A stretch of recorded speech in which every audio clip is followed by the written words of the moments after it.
Buenas noches a todas las personas que nos siguen a través de Diálogos de Derecho. Es la primera radio jurídica online del Ecuador. Es un gusto estar con ustedes una vez más. Estamos trabajando en diferentes temas y proyectos que les traeremos el próximo año y estamos ya en la última fase del programa Actualidad Jurídica. Qué gusto, Avi. Buenas noches. Buenas noches, Luis, ¿cómo estás? Una vez más, aquí contenta de acompañarte en Actualidad Jurídica con temas de gran interés. Así es, mi estimada Avi. Hoy vamos a conversar acerca del acoso laboral en el contexto de la pandemia y también dentro de la actualidad, ¿no? Porque vemos que todavía se sigue dando este problema y tenemos un invitado, se trata del abogado Byron Celi. Vamos a pasar a conocer el invitado sin antes irnos al espacio publicitario.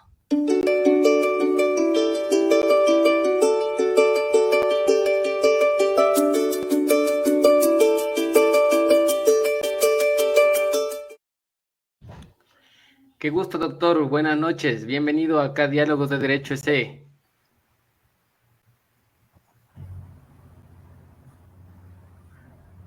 Buenas noches, doctor Luis Alejandro Vázquez. Buenas noches, doctora Abigail Mejía. Gracias por permitirme compartir una experiencia con ustedes. Poco conocimiento que tengo pueda servir e ilustrar de alguna manera el tema que se ha escogido para el día de hoy.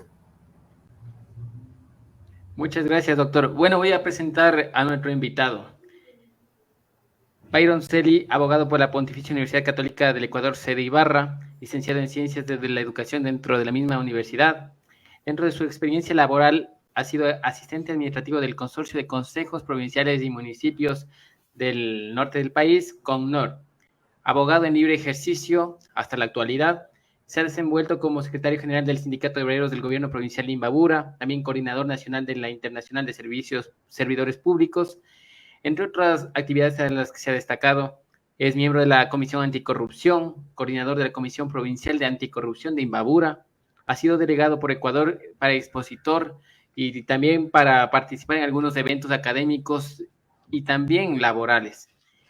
En ese sentido, bienvenido, doctor. Comenzamos con la entrevista, estimada Avi.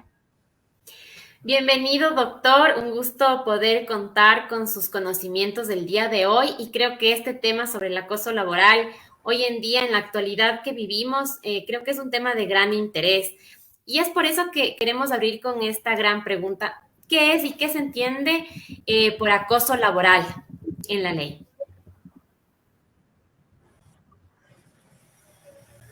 Bueno, la ley lo ha definido recientemente. Hubo una ley reformatoria a la Ley Orgánica de Servicio Público y al Código del Trabajo y se han establecido algunos artículos enumerados en las dos normas que definen el acoso laboral. En algunos otros países ya se define a este tipo de infracción a la situación laboral de los trabajadores como mobbing.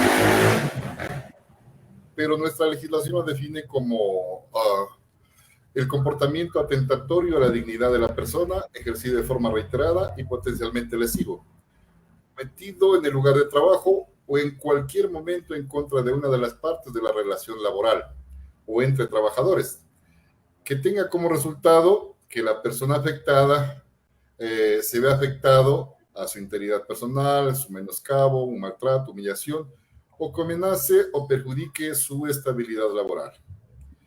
En este ámbito se entiende que el acoso laboral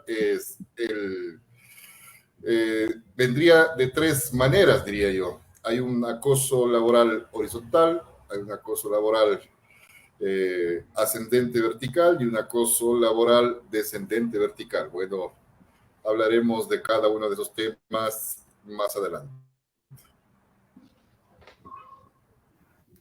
Muchas gracias, doctor. Luis, la siguiente pregunta. Muchas gracias, estimada Avi. Doctor, quisiera que por favor nos hable acerca del acoso laboral en el contexto de la pandemia. ¿Cómo fue tanto dentro de la empresa privada como también en las instituciones públicas del Ecuador? Bueno, el acoso laboral, como ya se ha manifestado, es una actitud reiterada, manifestada por diferentes personalidades, sea entre compañeros de trabajo, sea de los trabajadores hacia el jefe inmediato o a la vez de manera descendente del empleador hacia los trabajadores, haciendo prevalecer su rango, su poder frente a ellos. Durante la pandemia se pudo ver, diría yo, con más crudeza esta situación que afecta a los trabajadores por las diferentes reformas que se hicieron a la situación laboral de los trabajadores a través de algunos reglamentos que se establecieron. Reglamentos que tendían de alguna manera a generar cierta orden dentro de esta crisis sanitaria. Pero lamentablemente estas suspensiones de trabajo, estas reducciones de jornada, provocaron que a muchos trabajadores se vean mermados en la obligación de presentar renuncias frente al trabajador, frente a la imposibilidad de mantener la relación laboral por las dificultades que esto se presentaba. Si bien había figuras jurídicas que hablaban sobre la reducción, suspensión de las jornadas de trabajo, el empleador más bien optó por presionar al trabajador constantemente para que estos renunciaran al puesto de trabajo, ofreciéndoles probablemente incluso que a futuro probablemente los volverían a contratar.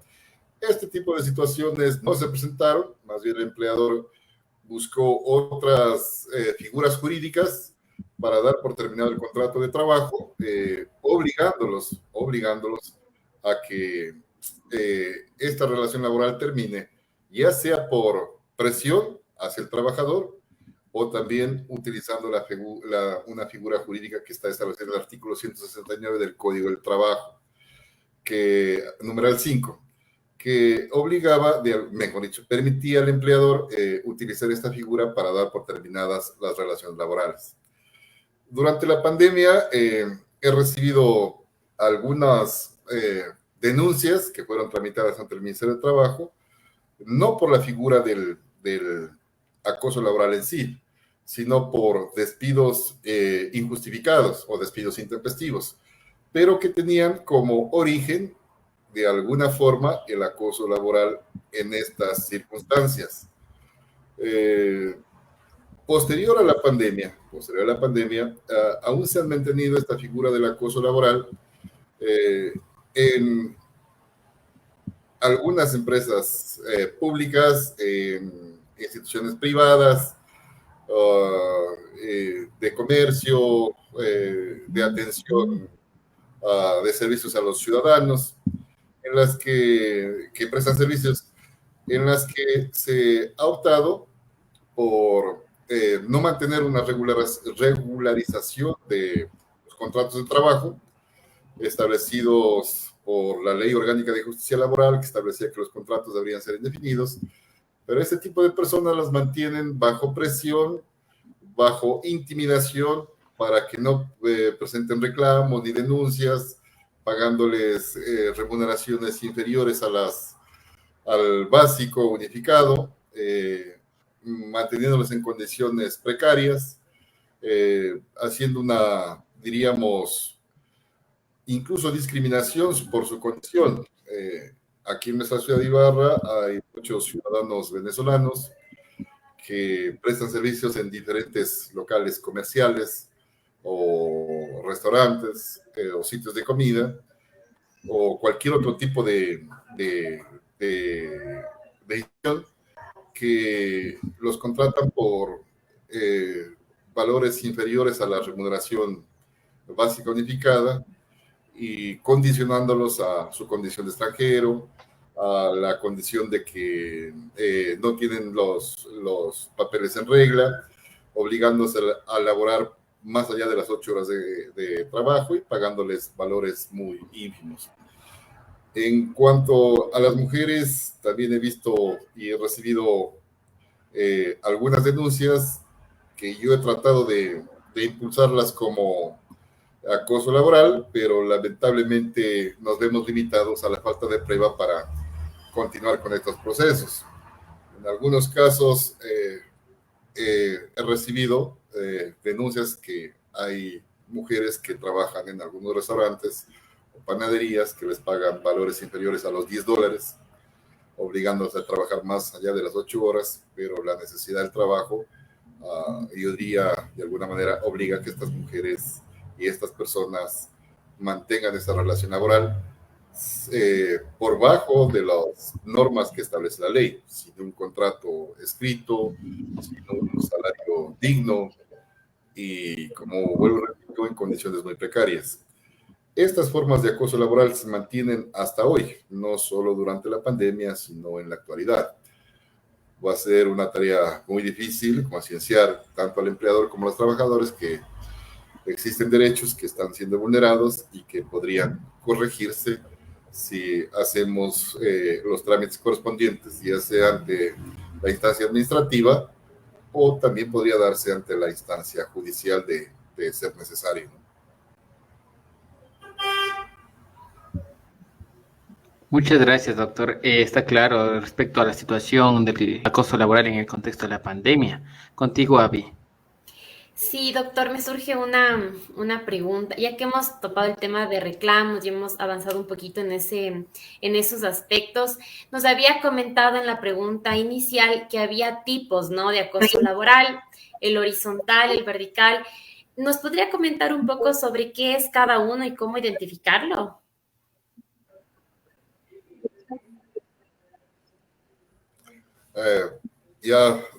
Doctora, en la definición clara que se establece de acoso laboral, que está establecida como un artículo enumerado, tanto en el artículo 24 de la Ley Orgánica de Servicio Público, como del Código del Trabajo, que se incluyó un artículo enumerado, después del artículo 46, sobre el acoso laboral. Esta definición de acoso laboral establecida en el Código del Trabajo, en este artículo enumerado que he citado, hace referencia al acoso laboral, de alguna manera diríamos, vertical, ¿no?, o moving, o bossing se llama, ¿no? Bueno, los ingleses le determinan como bossing, haciendo referencia a jefe. En este caso, el poder de quien ostenta como empleador hace que su injerencia sobre los trabajadores sea absoluta. En este caso, el empleador, con su poder que tiene como dueño de la empresa o dueño de una fábrica o quien gobierna o dirige la institución, es quien de alguna forma menoscaba, humilla, menosprecia en forma reiterada o continua a los trabajadores, con la finalidad de obligarlos en su determinado momento a presentar su renuncia, a obtener de ellos otros beneficios. En el caso de las mujeres, se ha visto que existe algunas denuncias de acoso que no viene a ser solo laboral, sino insinuaciones que van más allá del acoso laboral, que tendrían ya configurado un delito, que es el acoso sexual.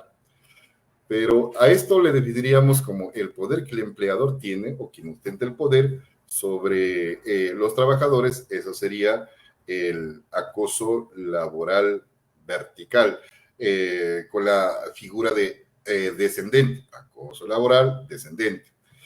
Más adelante podremos señalar el acoso laboral horizontal. También en la definición que el Código del Trabajo establece, hace relación a que este tipo de acoso puede ser en cualquier momento en contra de una de las partes de la relación laboral o entre trabajadores. Pero con mayor claridad, el artículo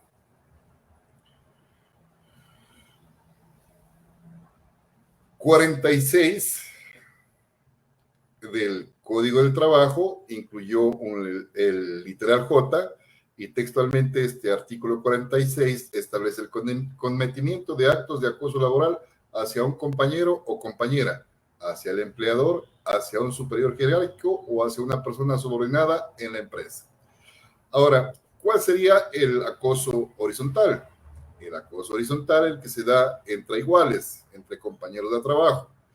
Muchos de ellos pueden ser por discriminación, A veces en una institución de empresa existe un grupo consolidado ya de personas o de compañeros que traman este acoso en contra de un trabajador nuevo, con la finalidad de que éste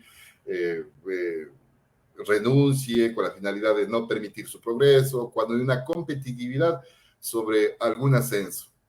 Se generan de alguna manera rumores, chismes o deterioro a la dignidad de esta persona. Este es el acoso vertical entre personas de igual condición bajo la misma relación laboral, entre compañeros en las palabras. Y el otro sería el acoso vertical ascendente. Este acoso laboral vertical ascendente también está citado entre las prohibiciones que las he denunciado del 46 literal J del Código del Trabajo, cuando dice el cometimiento de actos de acoso laboral hacia el empleador, hacia un superior jerárquico o hacia una persona subordinada de la empresa. Aquí estaríamos haciendo referencia hacia el empleador o hacia el superior jerárquico. ¿Por qué se da este tipo de acoso vertical ascendente? O lo que así lo ha denominado la doctrina frente a esta nueva forma de acoso laboral o de situación laboral que afecta a la estabilidad laboral de los trabajadores. En este acoso vertical ascendente se sobreentiende que un grupo de trabajadores igual consolidado, como un ejemplo, vienen laborando normalmente, pero a esa institución llega a ocupar un cargo de un nivel jerárquico superior a este grupo de trabajadores, pero una persona de afuera, una persona contratada directamente por el dueño de la empresa. Estas personas, que es el grupo de trabajadores consolidados, provocan o cometen acoso laboral en contra de este jefe inmediato porque consideraba que probablemente tal vez alguno de ellos podía ocupar ese puesto. En tal sentido, esta forma de acoso laboral se da en contra de esta persona nueva que llega a la empresa con la finalidad de provocar también su salida. Se ve muy difícil que este acoso vertical ascendente pueda darse en contra del dueño o del jefe de la empresa, ¿no? Sobre el jefe inmediato. Porque el jefe de la empresa sí tiene las posibilidades, facultades de dar por tener una relación laboral con cualquiera de ellos. Y ninguno de esos trabajadores sería en contra de la máxima autoridad. Pero estas serían las tres figuras, ¿no? Un acoso vertical descendente de parte del dueño de la empresa o de la máxima autoridad en contra de los trabajadores, un acoso horizontal entre iguales, entre trabajadores de igual jerarquía, y un acoso vertical ascendente, que lo señalamos como aquel que se da entre un grupo de trabajadores en contra de un jefe inmediato. Esa sería la explicación, estimada doctora. Muchas gracias, doctor. Totalmente claro. Creo que de mucha utilidad también. Continuamos, Luis. Muchas gracias, David. Bueno, una pregunta que tenía que estar aquí en este momento era acerca del teletrabajo. Hemos visto que varios trabajadores y también servidores públicos han estado reclamando por las horas excesivas, porque decían, bueno, yo trabajo hasta las 6 de la tarde y con el teletrabajo se me amplió la jornada, y en este caso la institución pública no me reconoce, o en el caso de lo privado, la empresa privada no me reconoce de esas horas que trabajé de más. Entonces son situaciones que nos han preocupado, ¿no? Y que quisiéramos tener una opinión respecto a ello. Yo estoy plenamente de acuerdo con usted, incluso sobre ya la supuesta visión que usted tiene sobre el tema.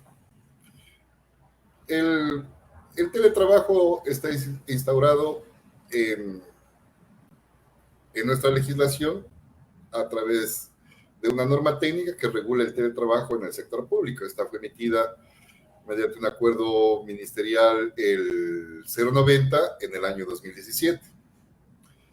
Pero para nosotros resulta como novedoso el teletrabajo en la época de la pandemia.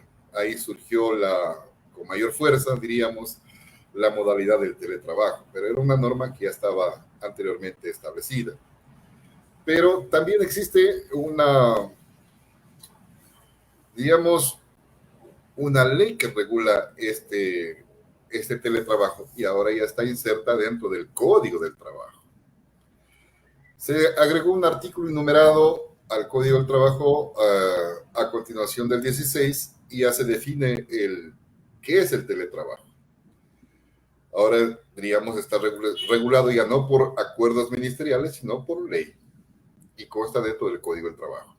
Ese teletrabajo dice que es una forma de organización laboral que consiste en el desempeño de actividades remuneradas o prestación de servicios utilizando como soporte las tecnologías de la información y la comunicación para el contacto entre el trabajador y la empresa. Bueno, es un trabajo que al final no se lo realiza de manera directa dentro de la empresa, que era el sitio normal, sino que se hace fuera de la empresa. Pero igual este teletrabajo tiene algunos tipos de teletrabajo que esta misma norma lo establece. Tenemos el teletrabajo autónomo, un teletrabajo móvil, un teletrabajo parcial y los tipos de contrato de teletrabajo ocasional. Entonces, estos tipos de contratos son los autónomos, móviles, parciales u ocasionales. Cada uno de estos tiene sus variables. Ahora, cuando se emitió este primer acuerdo ministerial que les hacía referencia en el año 2017, se normaba que el teletrabajo hablaba de 12 horas continuas de desconexión dentro de un periodo de 24 horas. Así tal cual está la norma, implicaría que el trabajador tiene que estar conectado 12 horas, lo que implica que va más allá de las 8 horas diarias de trabajo a las que tiene derecho y obligación el trabajador de cumplir con su jornada. Pero este teletrabajo le estaba regulando que estaba permitido 12 horas de desconexión, o sea que lo estaba obligando a generar 12 horas de trabajo. Ahora, el teletrabajo también limitó la libertad del trabajador, porque al estar conectado a través del teletrabajo, he recibido también denuncias, reclamos sobre el tema, de que a cualquier hora, una llamada telefónica, un correo electrónico, sea en la mañana, sea en la noche, fuera de las 12 horas de trabajo, que estaban establecidas por esta norma, como se los manifiesto, se recibía y había que dar contestación. En sí, el servidor público estaba condicionado a mantener su trabajo con el cumplimiento de las tareas asignadas mediante este teletrabajo. A pesar de que la norma, vuelvo y repito, decía 12 horas de desconexión y descansos forzosos, como lo establece el Código del Trabajo, los días sábados, domingos y festivos. Pero, lamentablemente, no se ha podido cumplir con esas condiciones y el teletrabajo en algunos casos ha sido esclavizante para los servidores públicos. En otros casos diría no, más bien ha sido una limitación a generar actividades productivas para el trabajador, porque en algunas condiciones se ha visto limitado a hacer muy poco en las instituciones públicas y en las instituciones privadas a rendir demasiado, diría yo. Y bueno, esto sí considero que se tiene que regular. Yo creo que es necesario que tiene que haber una reforma legal que limite al tiempo de conexión de 8 horas, tal como lo prescribe el Código del Trabajo, bueno, y la normativa internacional sobre las jornadas de trabajo. Más allá de las 8 horas no se debería elaborar y debería haber desconexión absoluta sobre la empresa, ¿no? A través del teletrabajo.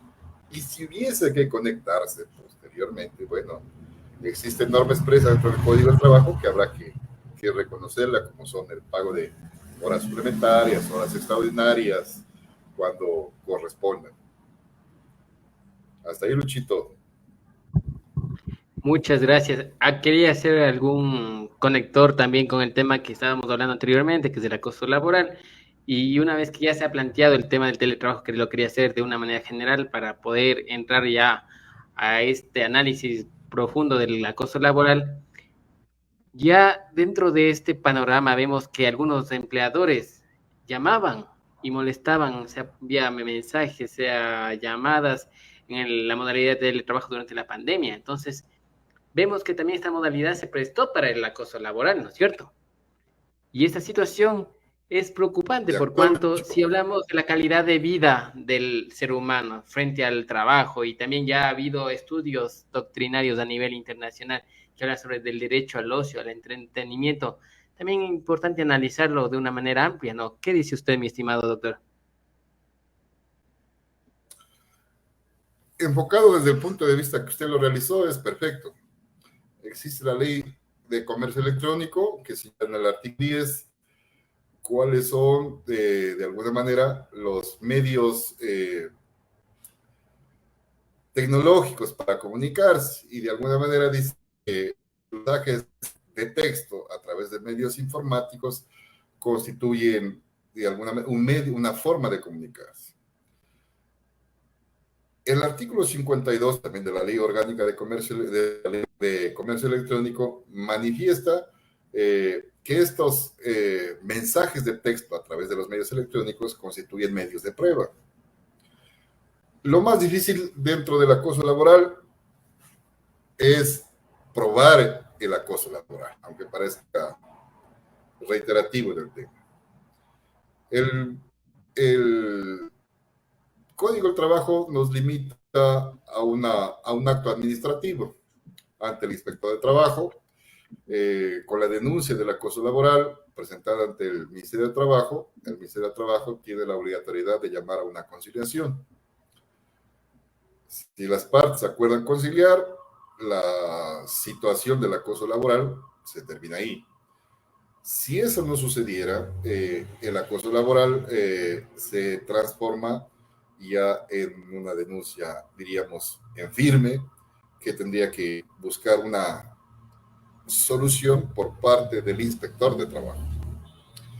Y ya tendría que convocarse a audiencia para presentar las pruebas de quien ha denunciado el acoso laboral, y la otra parte tendría que presentar las pruebas, justificar los descargos que corresponden.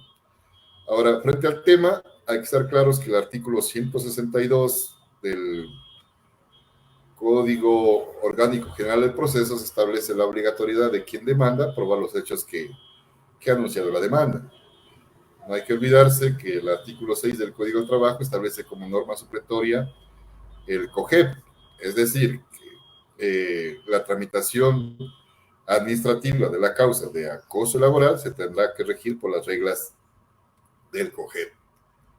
Pero lamentablemente en las audiencias que se da el Ministerio de Trabajo son tan limitadas. Sería necesario que para probar el acoso laboral, porque de alguna manera el acoso laboral es un acoso psicológico y reiterativo que provoca daños a la estabilidad emocional de las personas. ¿Cómo probamos eso? Para probar eso tendríamos que tener un informe pericial de un psicólogo que justifique los daños ocasionados por este acoso laboral. Ahora, dentro de la audiencia administrativa ante el inspector de trabajo, el inspector de trabajo no está facultado, no tiene la facultad para nombrar peritos, lo que sería necesario.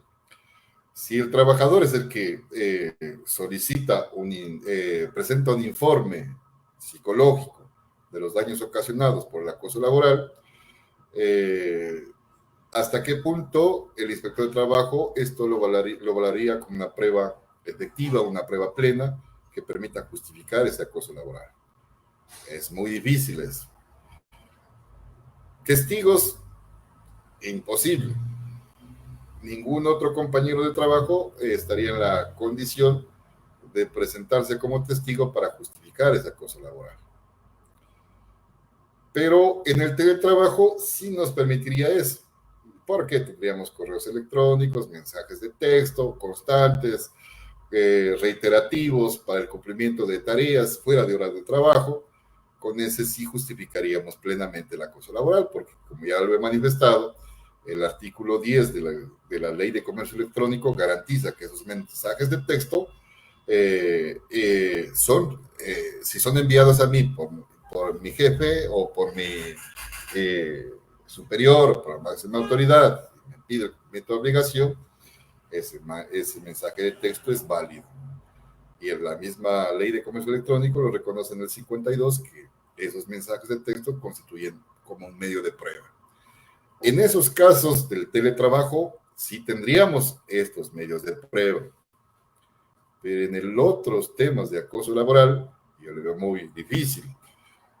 Pero, claro, esto se da en instituciones donde no hay organizaciones sindicales o representativas de los trabajadores, donde la relación laboral, el trabajador, ahí sí es la parte más débil de esta relación laboral. Y para mantener su trabajo se ve sometido a todo ese tipo de maltratos o vejámenes, violentando de alguna manera el artículo 33 de la Constitución, ¿no? Que habla de derecho al trabajo, de una vida digna y saludable. La dignidad de la persona se ve afectada por este tipo de menoscabo a su personalidad, por las humillaciones que constantemente, reiterativamente se dan en estas figuras de acoso laboral. Entonces, en conclusión, ¿qué tendríamos? Una denuncia ante un inspector de trabajo en la que se pone en valor cuál es la palabra que vale o cuáles son las pruebas que valen. La denuncia firme del trabajador, porque quien presenta la denuncia tiene que probar los hechos. Tendríamos algún momento que también hacer alguna reforma legal frente a este tema de acoso laboral para que la carga de la prueba se revierta a la parte denunciada. Porque caso contrario, solo con la denuncia del trabajador y el probar lo que está denunciando, le veo muy peligroso. Ahora, ¿en qué concluiría esto? El artículo 545 del Código del Trabajo establece que puede concluir con las disculpas públicas emitidas por el jefe inmediato, justificando de alguna manera que este acoso laboral, no, si bien surgió, no tenía la intención de causar daño, y pedir las disculpas necesarias a la persona y, bueno, quedaría solucionado el problema. Pero es muy limitado, ¿no? Muy limitado el campo de acción, no se ha desarrollado muy bien todavía este tema del acoso laboral. También sí constituye dentro de las reformas que se hicieron la obligatoriedad de los empleadores de generar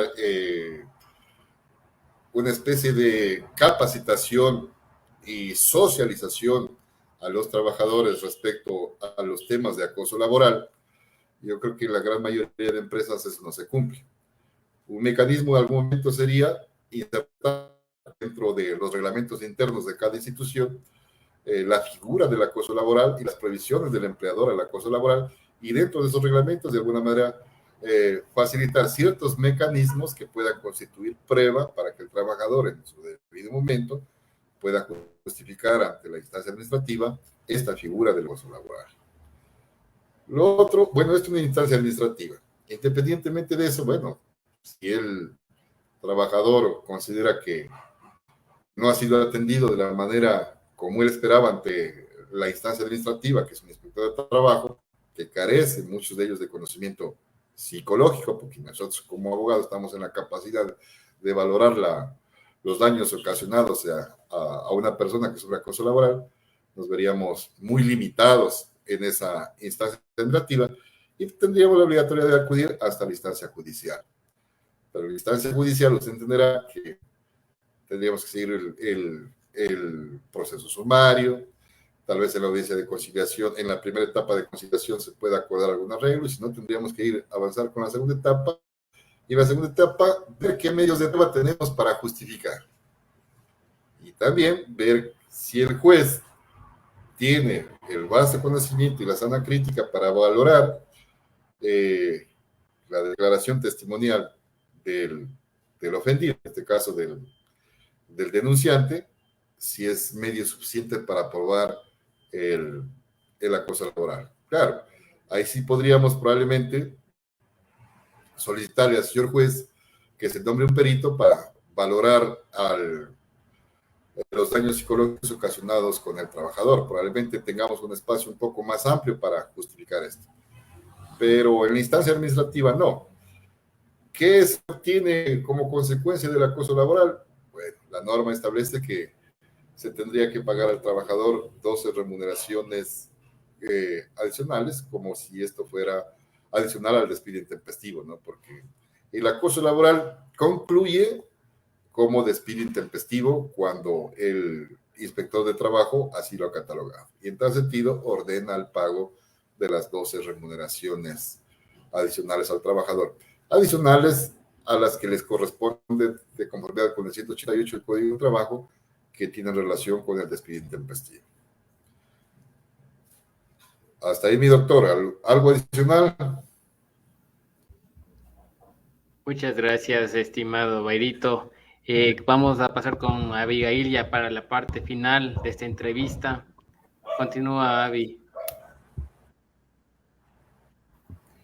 Bueno, doctor, creo que ha sido muy claro, sobre todo el tema ya nos ha ido comentando a lo largo de este diálogo sobre cómo se ha ido regulando, nos ha dado varios temas de la ley, el tema de la problemática de la parte probatoria, que me parece súper interesante.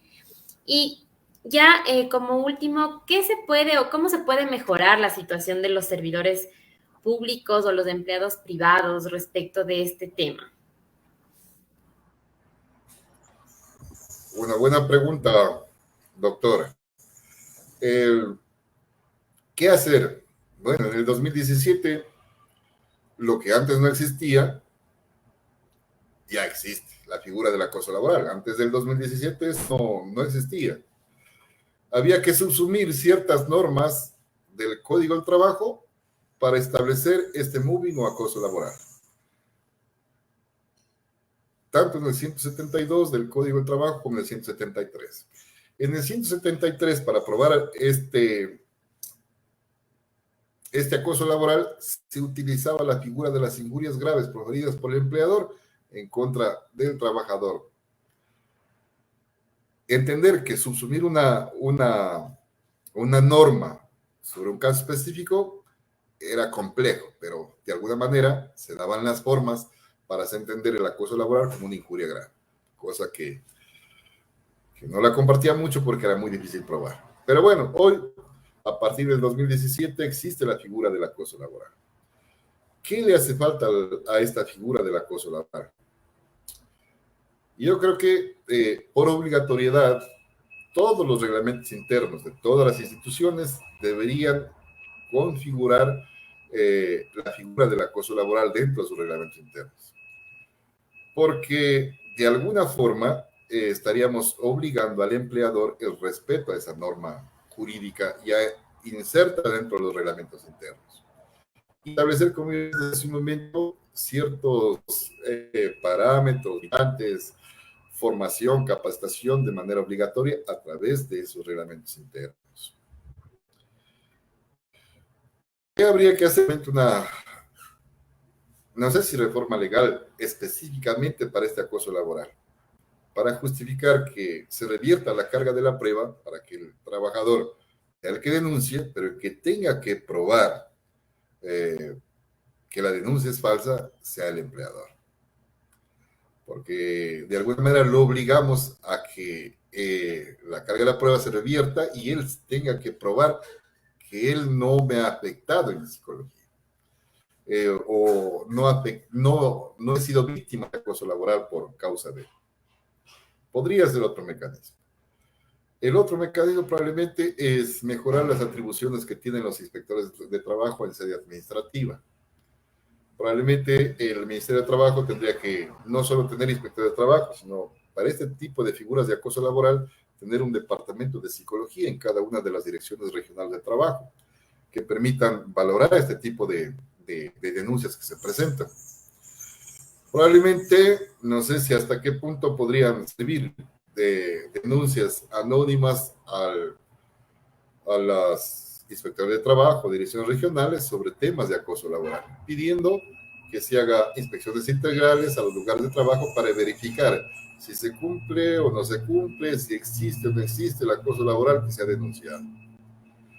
Eh, yo le vería que estas serían las formas de que podrían mejorar, ¿no?, esta situación.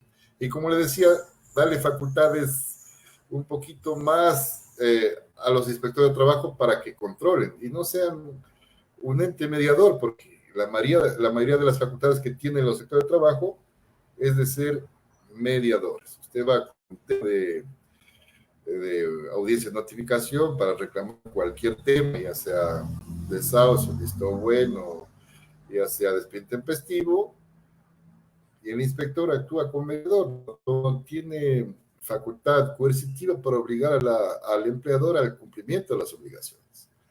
Entonces, a veces es una pérdida de tiempo acudir al inspector de trabajo. A veces es importante dirigirse finalmente a las instancias judiciales para requerir el cumplimiento de un derecho. Me había olvidado de algo que quería mencionarles, que al parecer no constituiría acoso laboral, al parecer.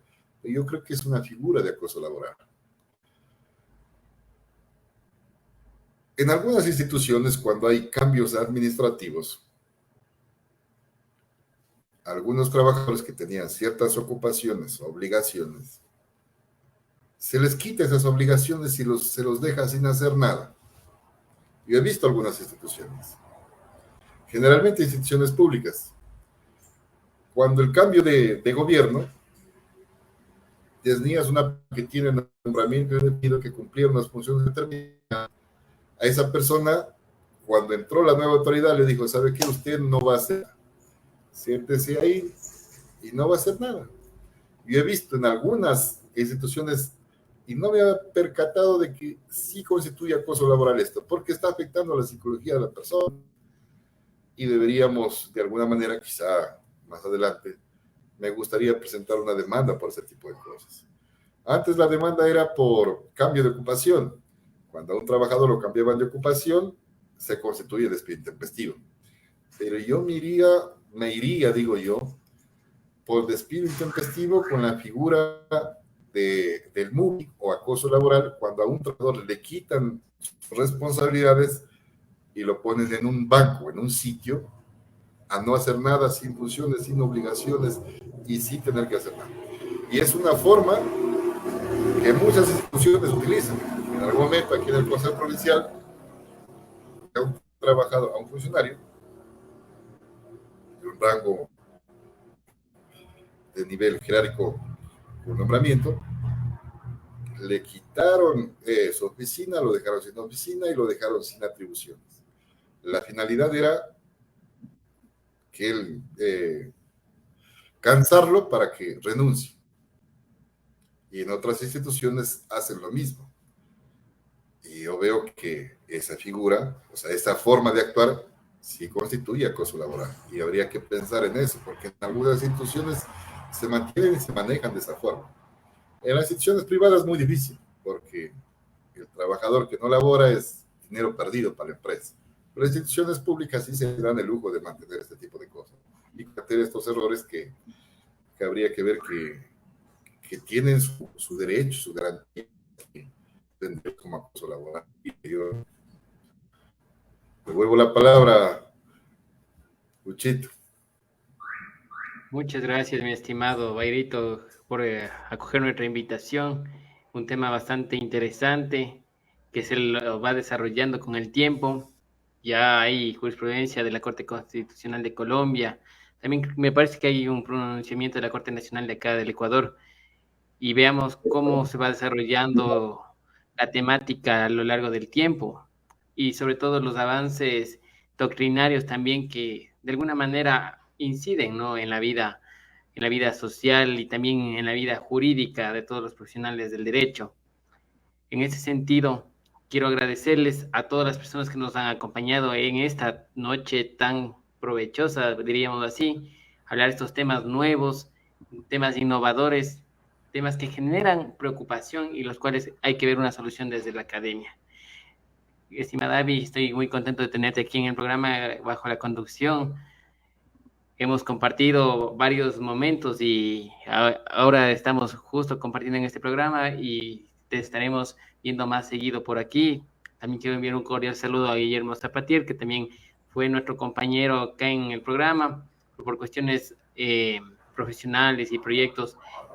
Va a retomar en una próxima temporada. Por ahora está en sus proyectos y le deseamos suerte. Contigo, Avi, te agradezco bastante por estar aquí en este programa. Gracias, Luis. Me parece una intervención brillante. Hemos aprendido muchísimo. Gracias, doctor, también por esta brillante intervención. Agradecerles y felicitarles. Yo creo que están innovando lo que es el derecho para todos. Es una buena posibilidad de aprender a través de este mecanismo. Yo creo que va a ser muy productivo para muchos estudiantes y muchos profesionales la labor que ustedes vienen realizando. Los diálogos de derecho, yo creo que es una puerta que les va a abrir muchas más puertas a ustedes. Los felicito, sigan adelante y quizá el camino nos permita encontrarnos más adelante. Felicitaciones. Muchas gracias, estimado invitado de esta noche. Esperamos tener una próxima oportunidad. Desde ya les quiero comentar que estábamos pensando dentro de la programación de Diálogos de Derecho. Sé que la próxima semana vamos a hablar acerca de la crisis carcelaria en el Ecuador y el tema también de inseguridad ciudadana. Ya vamos a coordinar con Avi y también con los compañeros para traerles un análisis profundo, ¿no? desde el punto de vista jurídico, psicológico, incluso desde la sociología. Vamos a ver y vamos a tratar de organizar, hacer algo interesante y les presentamos la próxima semana. No se olviden, no se pierdan de este programa tan lindo en el que estamos disfrutando del derecho. Muchas gracias y que tengan una buena noche. Gracias.